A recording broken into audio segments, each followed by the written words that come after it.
Take a look at this.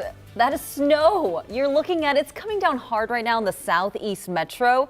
There's also already been one school delay in Pepin, Wisconsin. Yeah, it's here, folks. Yeah, I've been tracking actually a couple different crashes and spinouts, unfortunately, for the morning commute in the South Metro. I'll have more on that coming up in a little bit. Yeah, it's a good reminder what's going to be coming for the next few months. Yes, Sven, snow all around. How long is this going to last? Yeah, 2 to 3 inches so far in southern Minnesota as you go further south. So some spots are going to end up close to 3-4 inches of snow around Rochester and over towards La Crosse. So you might see a few more school delays in that part of the state. But in the metro, it is the southeast metro that's been seeing the snow showers. A coating half inch or so in some spots. You get down towards Lakeville, maybe as much as an inch has fallen in some of those spots. And you get further north, we're mostly just looking at some flurries here right now in Minneapolis and St. Paul. 27 degrees, not warming up a whole lot today, and it's going to be a cold one tonight. And like I said, we've had a handful of crashes due to this snowfall coming down. 35 at County Road 60 just south of Burnsville this morning. Also, this crash has been starting to slow things down. If you travel 494 westbound near Highway 77, not far from MSP International Airport. But the bulk of those crashes, the majority of them all happening where that snowfall is coming down. You can kind of see the line of the slowdowns and these little blue icons. Those mean crashes. So I'll have more on your Sunrise Drive and how it might impact your commute to work coming up. Yeah, busy Wednesday on the road. Thanks, Alicia. We're following new developments on a crime spree that spanned across 3 cities and ended in gunfire.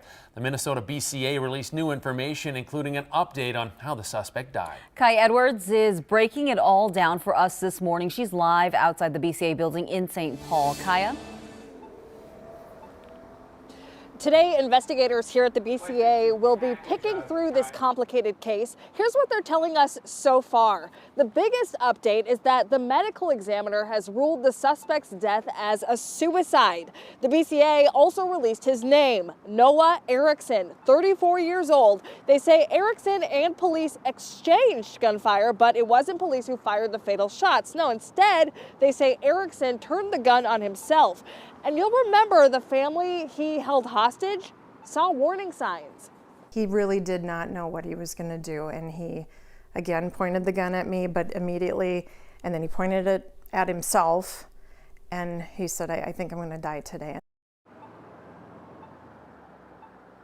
The BCA says 2 officers fired shots, a police captain from Cottage Grove and a sergeant from Woodbury. They are both on leave, which is standard protocol. Anytime an officer fires a weapon, whether it was a fatal shot or not. Back to you. Now here's a look at today's other top stories in your morning rush. Social care workers and counselors will be at Bloomington Jefferson High School today after a scary fight. Police don't know how the fight started, but say one girl stabbed another. It was quickly broken up and the school was locked down. The victim is in the hospital and the girl who stabbed her was arrested. A Dodge Center man who admitted he was distracted before causing a deadly crash will be sentenced today. According to the criminal complaint, 24-year-old Tanner Kruckberg was using a banking app on his phone when he rear-ended Rachel Harbert's car in Claremont last September. Rachel and her 8-year-old daughter Emerson died. Her 12-year-old son was seriously injured. After a year of bitter debate, St. Paul voters have said yes to the city's trash pickup system. This has become a big controversy because a no vote could have raised all property taxes. The mayor responded overnight saying St. Paul voters have delivered a strong statement about the direction our city is headed. Message received. Today, Minnesota Senator Amy Klobuchar is making it official in New Hampshire. She's filing as a candidate in the state's primary. New Hampshire is always a key state in the race for president. Klobuchar is set to debate the other Democratic candidates on the 20th in Georgia. And that's your Wednesday Morning Rush.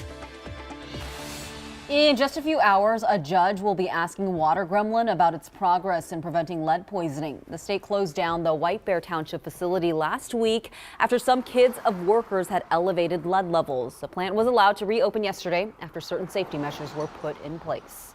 Yeah, also one of our most talked about stories online in our digital dive. Wildlife officials with the Minnesota DNR say they will not ban the use of lead in rifle bullets, birdshot, and even in fishing tackle. So we want to hear from you. Should Minnesota ban lead ammo and tackle?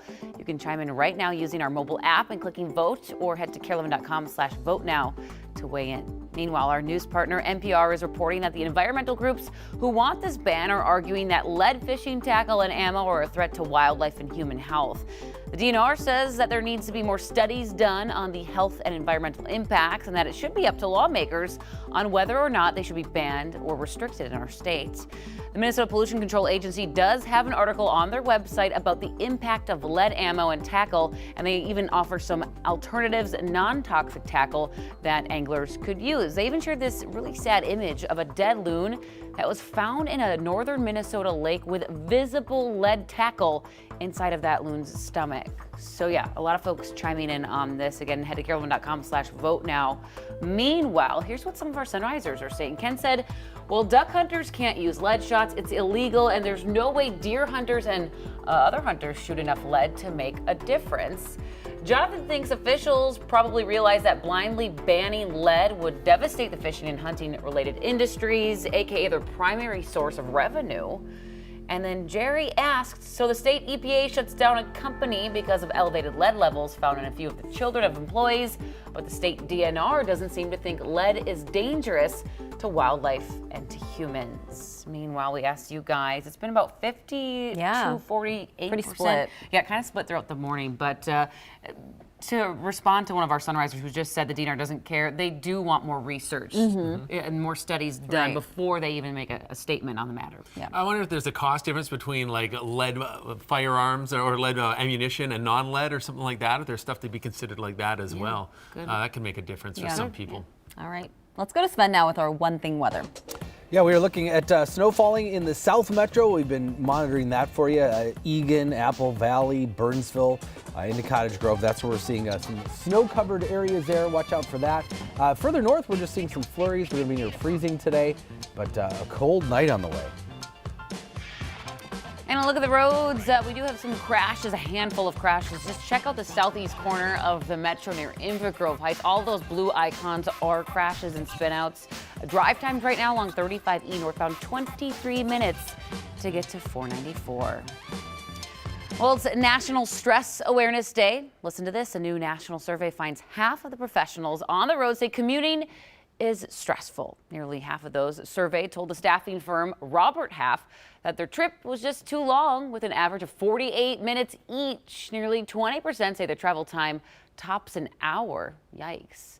To combat the commute fatigue, about 40% of senior managers say their company offers flexible scheduling and telecommuting to avoid peak traffic times. That's awful. I don't think you guys are. I mean, we have it easy. We leave when there's no traffic. Right.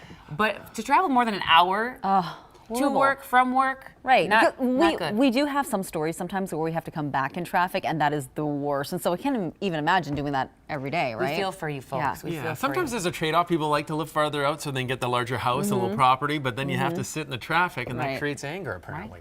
Well, how would you like a 3-day weekend every weekend? The new experiment from one big business that's showing some serious results.